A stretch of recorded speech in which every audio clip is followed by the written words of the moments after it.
राज्यातील काही ठिकाणी मागील 3 दिवसांमध्ये पावसाने हजेरी लावली आहे, तर यवतमाळ, नांदेड आणि वर्धा जिल्ह्यात काही ठिकाणी गारपीटही झाली। याचा पिकांना फटका बसलाय।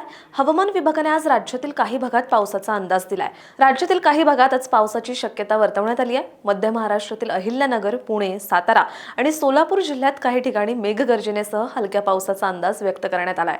तसंच मराठवाड्यातील बीड, नांदेड, लातूर आणि धाराशिव जिल्ह्यातही ढगाळ हवामानासह काही ठिकाणी मेघगर्जनेसह हलक्या पावसाचा अंदाज व्यक्त करण्यात आलाय। पूर्व विदर्भातही वादळी पावसाची शक्यता वर्तवण्यात आली आहे। भंडारा, चंद्रपूर आणि यवतमाळ जिल्ह्यातील काही ठिकाणी विजा आणि मेघगर्जनेसह वादळी पावसाची शक्यता वर्तवण्यात आली आहे।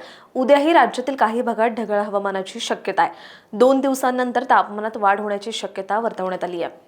राज्यात उन्हाचा चटकाही वाढतोय। अकोला येथे राज्यातील उच्चांकी 36.8 अंश सेल्सिअस तापमानाची नोंद झाली। उत्तर भारतातही थंडी कमी होते।